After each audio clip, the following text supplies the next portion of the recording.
Good morning, everyone, and welcome. This is a beautiful Monday morning, and what way better is to start off the day and the week off with scripture and His Word.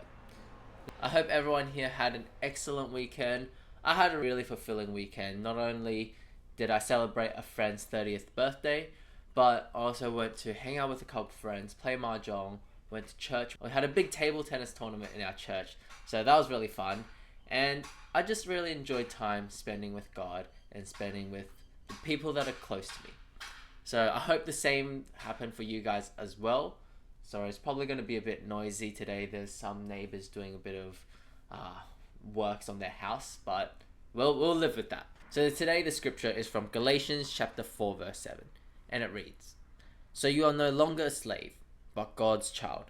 And since you are His child, God has also made you an heir."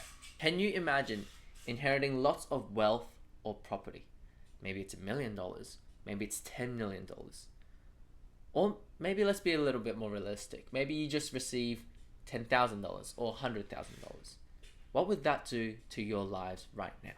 In Galatians chapter 4 verse 7, the Apostle Paul writes, "You are no longer a slave, but God's child. And since you are His child, God has made you an heir." According to Paul, children of God will receive a huge inheritance. And you can look forward to that, because if you think our parents on this earth will leave us an inheritance, how much bigger will God leave us for His inheritance?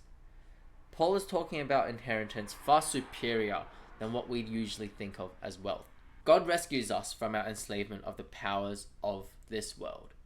Paul says, "And Jesus sets us free from sin, darkness, and death." In the Messiah, God adopts us into His family as His beloved children and heirs. Because of this, we inherit God's unending love and receive honor, love, and a true home in a renewed creation. So, the inheritance God gives us isn't just about wealth. It's not about money, but instead it is unending love and a true home in a renewed creation, meaning the day that we go into heaven and meet with God again. Now, what would change in your interactions and thoughts about fellow followers of Jesus if you were to see them as God's children and beloved sisters and brothers instead of competition or opposition? Most people won't receive a huge inheritance of wealth and property, but God's children will all receive equally and without partially God's endless love and eternal life. And that's what's so good about the message, because that is what matters in the most. By the day when I'm 80, when I'm 100, I'm not going to be thinking about, I made $10 million, I made $100 million. No, I'll be thinking about the life after death. Because, quite frankly, if I'm on my deathbed, I don't care if I made $100,000. I'd rather care if I gave away how much money to help the poor or help those in need. And I'd much rather think about the things that I did on this earth that was according to God's will, that when I meet Jesus one day, He'll say, "Well done, my good and faithful servant." So let us pray. Dear Heavenly Father, Lord, we thank You for this inheritance that You have blessed us with. It's not just through wealth and properties, but Lord, it is through Your endless love and mercy. Lord, that the final gift that we have is going up to You in heaven and to receive eternal life and live with You in love and in faith. Lord, thank You for this day that You have blessed us with. We thank the people that are watching this. Lord, thank You bless them abundantly in their lives. Lord, pray that You guide us in every day, that You can help us overcome our weakness in our flesh. And I pray that we can continue to rely on You for strength and for wisdom. Lord, we thank You. Pray this all in Jesus' name. Amen. All right.